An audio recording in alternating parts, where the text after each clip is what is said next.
اور ابھی تک جتنا ظلم جبر ہو رہا ہے وہ صرف اسی لیے ہو رہا ہے کہ کسی طریقے سے بھی عمران خان کی پارٹی کو ختم کیا جائے. وہ تو خیر ختم نہیں ہوئی, الحمدللہ 3 کروڑ سے زیادہ ووٹ 8 فروری کو ہمیں ہی پڑا. اس کے بعد اگر آپ دیکھیں تو ہر وہ ٹیکٹک استعمال کی جا رہی ہے اور ہر وہ آئین کو استعمال کیا جا رہا ہے. ان کو اچھا بھی وہی لگتا ہے, امینڈمنٹ بھی وہی کرتے ہیں کہ کسی طریقے سے ہمیں مائنورٹیز میں چینج کر دیا جائے. ابھی سپریم کورٹ نے, حالانکہ بڑا ڈیلیڈ ڈیسیجن ہوا ہے, لوگ کہتے ہیں جی فیور میں ہوا ہے یا آپ کو جی انصاف میں شروع ہو گیا, حالانکہ ہمیں تو بڑا ڈیلے 8 فروری کو الیکشن ہوا ہے, اب جا کے یہ ہماری پارٹی کی واپس بحال ہوئی ہے یا ہماری مخصوص نشستیں ہمیں ملی ہیں جس کے اوپر بندر بانٹ جو ہے وہ کر دی گئی تھی پارلیمان کے اندر, اور جو اپنے آپ کو جمہوری پارٹی کہتی ہیں. تو ابھی بڑا ڈیلے ہمارے حق میں فیصلہ آیا ہے, لیکن پھر بھی ہم اس کے اوپر خیر بڑے خوش ہیں کہ چلو دیر سے صحیح کوئی بات نہیں لیکن انصاف تو ملا. لیکن اگر آپ دیکھیں اب کسی بھی طریقے سے جی سپریم کورٹ نے کہا کہ آپ 15 دن کے اندر آپ اپنے ایفیڈیوٹ جمع کروا دیں. اب ایک انڈیپینڈنٹ الیکٹڈ نمائندہ ضیاء صاحب جو کہ کہتا ہے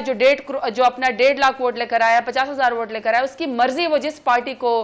جو ہے وہ اس میں جانا چاہے, وہ اب 41 کے 41 ایفیڈیوٹ پاکستان تحریک انصاف کے پاس جمع کرا چکے ہیں, اور وہ پاکستان تحریک انصاف عمران خان کے نام پہ ہی ووٹ لے کر آئے تھے چاہے ان کا سمبل کوئی بھی تھا. Now I do not understand کہ یہ جو حکومت ہے, یہ جو پی ڈی ایم ہے, اسپیشلی جو پی ایم ایل ہے, کہ ان کے آنکھوں کے اوپر اقتدار کی پٹی بن گئی ہے, یہ اپنی سیاست ختم کرنا چاہتے ہیں, یہ ہر غیر جمہوری فیصلہ امینڈمنٹ کرنا چاہتے ہیں جس طریقے سے ہماری سیاست کو یہ ختم کرنے کی کوشش کریں, لیکن سیاست ان کی اپنی ختم ہو رہی ہے. دیکھیں ان دا اینڈ تو سپریم کورٹ اپنے فیصلے کی عزت کرے گی. تاج گل صاحبہ یہ بتائیے کہ ایک تو اس میں آپ کا آئندہ کا لائحہ عمل کیا ہوگا, دوسری بات یہ پی ٹی آئی کا بھی نہیں ہے یہ کہ ایک مخلوط حکومت ہے جس میں کئی شراکت دار ہیں, تو آپ لوگ کنوے نہیں کر سکتے کسی کے ساتھ, آپ نے کہتے ہیں پل نہیں بنائے, بریجز نہیں بنائے کہ ان سے بات کر کے, ظاہر ہے کہ پیپلز پارٹی سے بات ہو سکتی ہے, ایم کیو ایم سے جس سے آپ لوگ بات کرنے کے لیے تیار نہیں ہیں, تو وہاں پر فشرز تو ہیں کہ جن کو آپ لوگ ایکسپلائٹ کرنے میں ناکام رہیں, کہ آپ لوگ یہ آپ کے اوپر بھی جو بعض لوگ تنقید کرتے ہیں کہ جی پی ٹی آئی جو ہے اپنے کارڈ صحیح نہیں کھیل پا رہی. جی نہیں, میں تو سمجھتی ہوں عامر صاحب کی اصل بات یہ کہ جس کے پاس سب سے زیادہ ووٹ ہے اسی کو حکومت کرنے کا حق ہے. ہمارے پاس سب سے زیادہ ووٹ ہے, حالانکہ ہر ظلم ہمارے خلاف کیا گیا, ہمارا پارٹی کا نشان چھینا گیا, ہماری پارٹی کو توڑا گیا, ہمارے لیڈر عمران خان کو 31 سال کی راتوں رات سزا دی گئی, ان کے بیگم صاحبہ ابھی ہمارے پارٹی کارکنان لیڈران ابھی تک بھگت رہے ہیں, اس کے باوجود بھی عوام نے ہمیں ووٹ دیا, تو ہمارا حق ہے کہ ہم حکومت بناتے ہیں. نہیں بنانے دی گئی, حالانکہ سنگل لارجسٹ پارٹی ہم ہیں. جہاں تک بریجنگ کی بات ہے, دیکھیں میں اس پولیٹیکل ورکر سمجھتی ہوں اور میری پارٹی بھی یہ سمجھتی ہے کہ ہمیں ضرور بات چیت کرنی چاہیے, مگر مسئلہ یہ ہے کہ دیکھیے